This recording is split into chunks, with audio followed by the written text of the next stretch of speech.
নতুন আলু আর কড়াইশুঁটি দিয়ে বাঁধাকপি রান্না সম্পূর্ণ নিরামিষভাবে, মানে বাঙালির নিরামিষ তরকারি। পেঁয়াজ রসুন পড়বে না, অতি সুস্বাদু।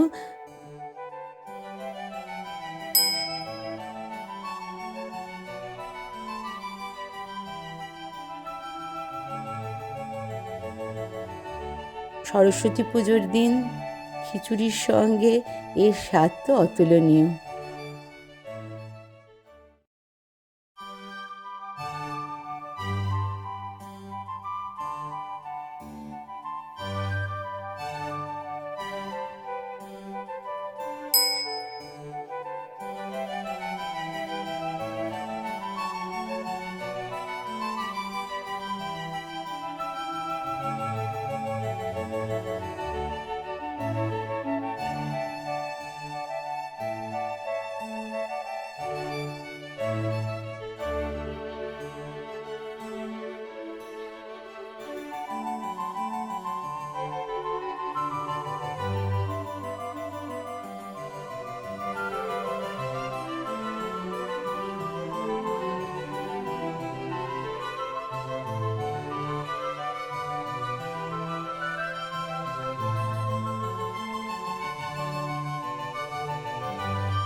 আপনি আলুগুলো ভেজেও আলাদা করে দিতে পারেন, কিন্তু আমি কষায়ের মধ্যে দিই এবং পরে দেখবেন কিভাবে আলুগুলোকে বাঁধাকপির ওপর দিয়ে দেবো, যাতে ওই ভাপেই এটা সেদ্ধ হয়ে যাবে।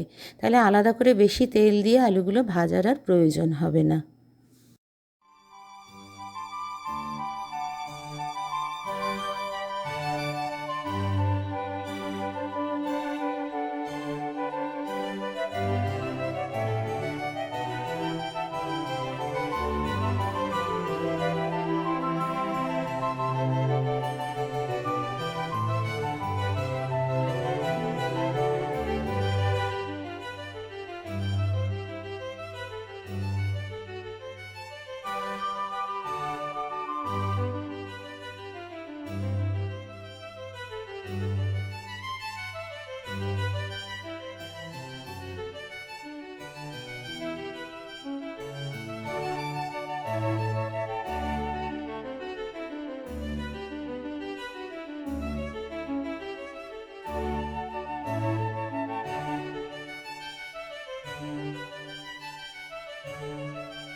এই অবস্থায় আলুগুলো কখনোই বাঁধাকপির সঙ্গে মিশিয়ে দেবেন না, কারণ নিচে যে জলটা বেরিয়েছে বাঁধাকপি থেকে, তাতে বাঁধাকপিও যেমন সেদ্ধ হবে, তেমনি তার ভাপে আলুগুলোও সেদ্ধ হবে। কিন্তু যদি আপনি সম্পূর্ণটা মিশিয়ে দেন, তাহলে আলুগুলো পুরো জলটা টেনে নেবে, ফলে জিনিসটা শুকনো হয়ে যাবে অনেক তাড়াতাড়ি। এটা ধৈর্য ধরে আস্তে আস্তেই রান্নাটা করতে হবে, একটু ঢাকা চাপা দিয়ে।